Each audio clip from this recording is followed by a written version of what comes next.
स्मरणीय तथ्य। राष्ट्रीय 1. भारत के केरल राज्य के पलक्कड़ जिले के किस वकील को 11 सितंबर 2023 तक जीवित रहते हुए सर्वाधिक समय तक वकालत करते रहने के लिए Guinness book of world records में सम्मिलित किया गया है? पी. बालासुब्रमण्यन मेनन। 97 वर्षीय पी. बालासुब्रमण्यन मेनन को जीवित रहते हुए 73 वर्ष 60 दिन तक वकालत करते रहने के लिए Guinness book of world records में सम्मिलित किया गया है। 2. भारतीय वायुसेना की ईस्टर्न एयर कमांड ने 30 अक्टूबर से 4 नवंबर 2023 तक किस नाम से वार्षिक युद्ध अभ्यास किया? पूर्वी आकाश। इस अभ्यास में भारतीय सेना की ईस्टर्न कमांड ने भी भाग लिया तथा दोनों ने मिलकर पूर्वी क्षेत्र के चुनौतीपूर्ण इलाकों में अभ्यास किया। 3. भारत ने 7 नवंबर 2023 को ओडिशा के अब्दुल कलाम आइलैंड से DRDO द्वारा विकसित किस शॉर्ट रेंज बैलिस्टिक मिसाइल का सफल परीक्षण किया? प्रलय। रक्षा अनुसंधान एवं विकास संगठन द्वारा विकसित सतह से सतह पर प्रहार करने वाली प्रलय मिसाइल का ये तीसरा परीक्षण था। इसकी मारक क्षमता 150 से 500 किलोमीटर तक है। 4. भारतीय मूल की किस ब्रिटिश लेखिका को ग्लोबल कल्चरल अंडरस्टैंडिंग के लिए उनकी पुस्तक courting India, England, Mughal India and the origins of empire के लिए 11वां ब्रिटिश एकेडमी बुक प्राइज 1 नवंबर 2023 को देने की घोषणा की गई है? नंदिनी दास। नंदिनी दास ऑक्सफोर्ड यूनिवर्सिटी में इंग्लिश में अर्ली मॉडर्न लिटरेचर की प्रोफेसर हैं। उन्होंने कोलकाता में जादवपुर यूनिवर्सिटी से ग्रेजुएशन करने के बाद इंग्लैंड में पढ़ाई की और कैम्ब्रिज यूनिवर्सिटी के ट्रिनिटी कॉलेज से डॉक्टरेट प्राप्त की थी। 5. यूनेस्को ने वर्ल्ड सिटीज डे 31 अक्टूबर 2023 को जारी 55 देशों की नई क्रिएटिव सिटीज में भारत के किन शहरों को क्रमशः सिटी ऑफ लिटरेचर तथा सिटी ऑफ म्यूजिक घोषित किया है? कोझिकोड केरल, ग्वालियर मध्य प्रदेश। संयुक्त राष्ट्र शैक्षिक, वैज्ञानिक तथा सांस्कृतिक संगठन यूनेस्को ने इसकी घोषणा अपनी आधिकारिक वेबसाइट पर की। कोझिकोड, जो पहले कालीकट के नाम से जाना जाता था, में 500 से अधिक पब्लिक लाइब्रेरी हैं। ग्वालियर संगीतज्ञ बैजू बावरा तानसेन और ग्वालियर घराने के लिए प्रसिद्ध है। 6. भारत के किस क्रिकेट खिलाड़ी की मूर्ति का अनावरण वानखेड़े स्टेडियम मुंबई में 1 नवंबर 2023 को किया गया? सचिन तेंदुलकर। सचिन की तांबे की मूर्ति शिल्पकार प्रमोद कांबले ने बनाई है, जिसका अनावरण उनके जीवन के 50वें वर्ष में किया गया। भारत रत्न से सम्मानित सचिन के नाम अनेक रिकॉर्ड हैं। 7. भारत के किस राज्य ने ग्लोबल रिस्पांसिबल टूरिज्म अवार्ड 2023 नवंबर 2023 में प्राप्त किया? केरल। रिस्पांसिबल टूरिज्म पार्टनरशिप और international centre for responsible tourism द्वारा प्रारंभ किए गए best for local sourcing craft and food category में केरल को ये अवार्ड मिला है। 8. 6 नवंबर 2023 को किस प्रशासनिक अधिकारी को भारत के मुख्य सूचना आयुक्त पद की शपथ राष्ट्रपति श्रीमती द्रौपदी मुर्मू ने दिलाई? हीरालाल सामरिया। भारतीय प्रशासनिक सेवा के हीरालाल सामरिया दलित वर्ग से पहले मुख्य सूचना आयुक्त बने हैं। ये पद वाईके सिन्हा के 3 अक्टूबर 2023 को रिटायर होने के बाद से रिक्त था। 9. रेलवे के किस अधिकारी को 2 नवंबर 2023 को स्पोर्ट्स अथॉरिटी ऑफ इंडिया का डायरेक्टर नियुक्त किया गया है? डॉक्टर संचित त्यागी।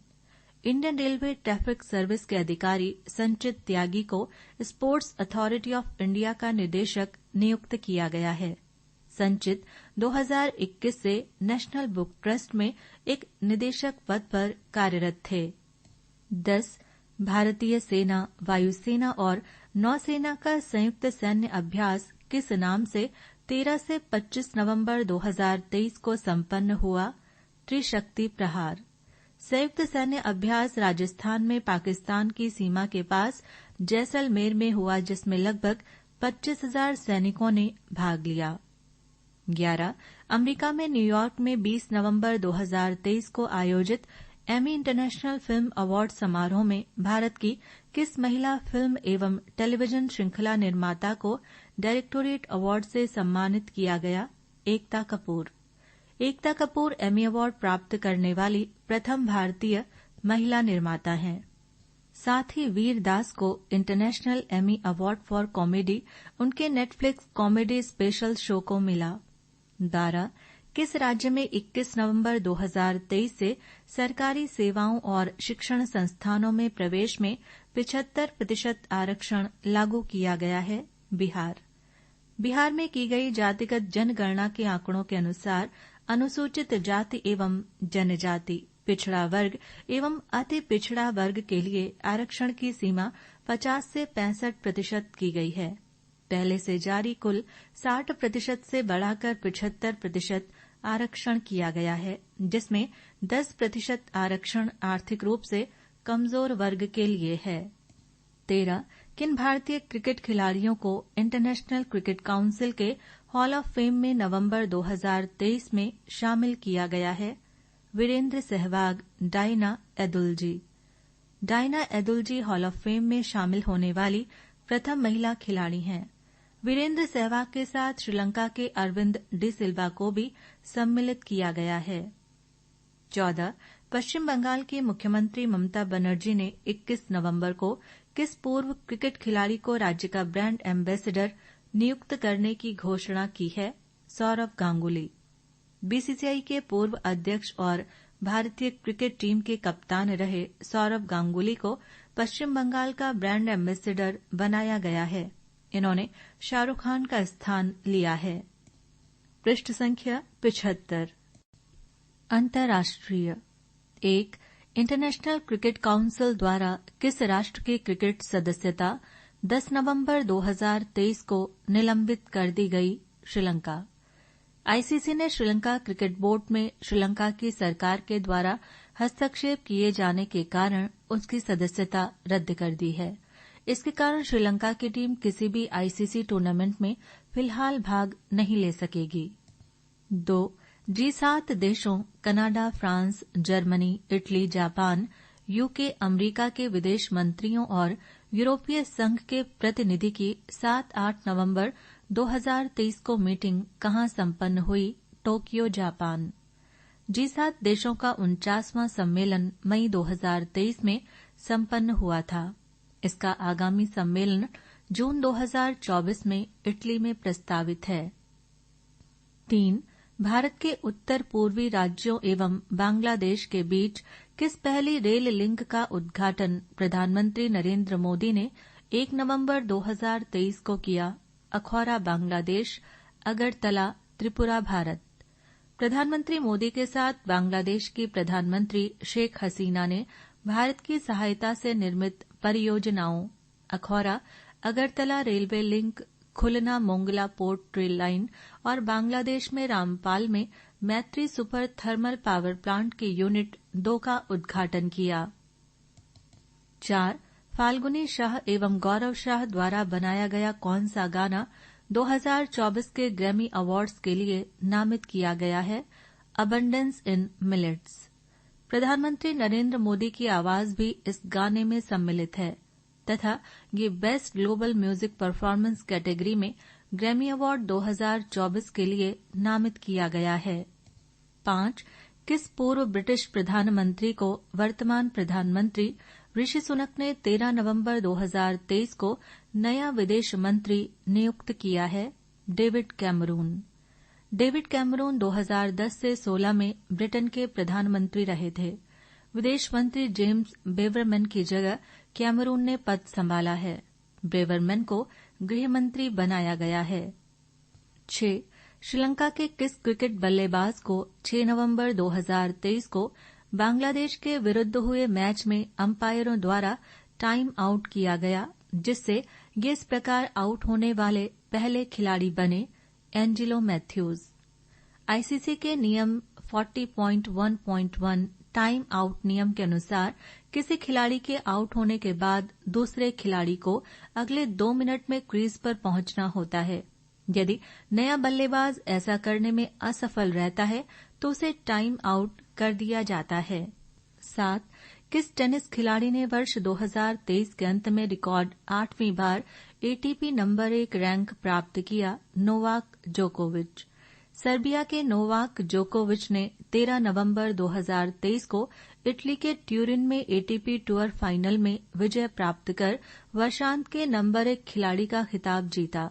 जोकोविच ने रिकॉर्ड 24 एकल ग्रैंड स्लैम खिताब जीते हैं। 8. इंडोनेशिया की किस पुलिस अधिकारी को 2023 का संयुक्त राष्ट्र women police officer of the year award 16 नवंबर 2023 को प्रदान किया गया? रेनिटा रिस्मयंती। इंडोनेशिया के पुलिस अधिकारी Renita Rismayanti UN peacekeeping mission in the Central African Republic में कार्यरत हैं। 9. तुर्की से भारत जा रहे किस कार्गो शिप को यमन के हूती विद्रोहियों ने 16 नवंबर 2023 को लाल सागर में बंधक बना लिया? Galaxy leader. हूती विद्रोहियों ने दावा किया कि उन्होंने एक इजरायली जहाज को बंधक बनाया है। जहाज एक ब्रिटिश कंपनी के तहत पंजीकृत है, जिसे एक जापानी कंपनी चलाती है। एक समाचार के अनुसार इसका आंशिक स्वामित्व इजरायल के अब्राहम उंगर के पास था, जिसने जापानी कंपनी को लीज पर दे दिया है। 10. एल सल्वाडोर में 18 नवंबर को आयोजित 72वीं मिस यूनिवर्स प्रतियोगिता 2023 में कौन मिस यूनिवर्स चयनित किया गया? शियन्निस पेलेसियोस। निकारागुआ के शियन्निस पेलेसियोस मिस यूनिवर्स, थाईलैंड की एंटोनिया पोर्सेल्ट और ऑस्ट्रेलिया की मोराया विल्सन क्रमशः प्रथम व द्वितीय रनर अप चुनी गईं। 11. किस राष्ट्र का मालवाहक जहाज यानी कार्गो शिप 19 नवंबर 2023 को काले सागर में डूब गया? तुर्की का मालवाहक जहाज काफका मेटलर खराब मौसम के कारण इस्तांबुल से 200 किलोमीटर दूर इरेगली टाउन के तट के बाहरी समुद्र में डूब गया। जहाज पर 12 क्रू मेंबर सवार थे। 12. अमेरिका के टाइम मैगजीन द्वारा पहली बार पर्यावरण के लिए यथार्थ में काम करने वाले प्रभावशाली लोगों की सूची 16 नवंबर 2023 को जारी की है, जिसमें किस भारतीय मूल के विश्व बैंक के अध्यक्ष को सम्मिलित किया गया है? अजय बंगा। भारतीय मूल के अन्य व्यक्तियों में ओला इलेक्ट्रिक के भाविश अग्रवाल, राजीव जेशा Rockefeller Foundation, Geeta Iyer Boston Common Asset Management, Jigar Shah US ऊर्जा विभाग, Manoj Sinha Husk Power Systems, Seema Wadhwa Kaiser Permanente और अमित कुमार सिन्हा महिंद्रा लाइव स्पेसेस सम्मिलित हैं। 13. ब्रिटिश ब्रॉडकास्टिंग कंपनी बीबीसी द्वारा 21 नवंबर 2023 को प्रकाशित विश्व की 100 प्रतिभाशाली, प्रभावशाली और प्रेरक महिलाओं की सूची में किन भारतीय महिलाओं को सम्मिलित किया गया है? दिया मिर्जा, हरमनप्रीत कौर, आरती कुमार राव। फिल्म अभिनेत्री एवं संयुक्त राष्ट्र पर्यावरण कार्यक्रम की सद्भावना राजदूत दिया मिर्जा, भारत की महिला क्रिकेट टीम की कप्तान हरमनप्रीत कौर और स्वतंत्र फोटोग्राफर एवं लेखक आरती कुमार राव को विश्व की 100 प्रतिभाशाली महिलाओं में स्थान दिया गया है। 14. 28वीं United Nations Climate Change Conference का आयोजन 30 नवंबर से 12 दिसंबर 2023 तक कहां आयोजित किया गया? दुबई, यूनाइटेड अरब अमीरात। Conference of parties COP28 of the United Nations framework convention on climate change UNFCCC का आयोजन नवंबर-दिसंबर 2023 में एक्सपो सिटी दुबई में किया गया। 15.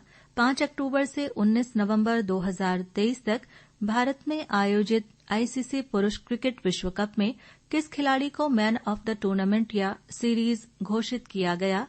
विराट कोहली, भारत। विराट कोहली ने टूर्नामेंट में सर्वाधिक 765 रन बनाए। भारत के मोहम्मद शमी ने सर्वाधिक 24 विकेट लिए। ऑस्ट्रेलिया ने भारत को फाइनल मैच में हराकर विश्व कप जीता। पृष्ठ संख्या 76।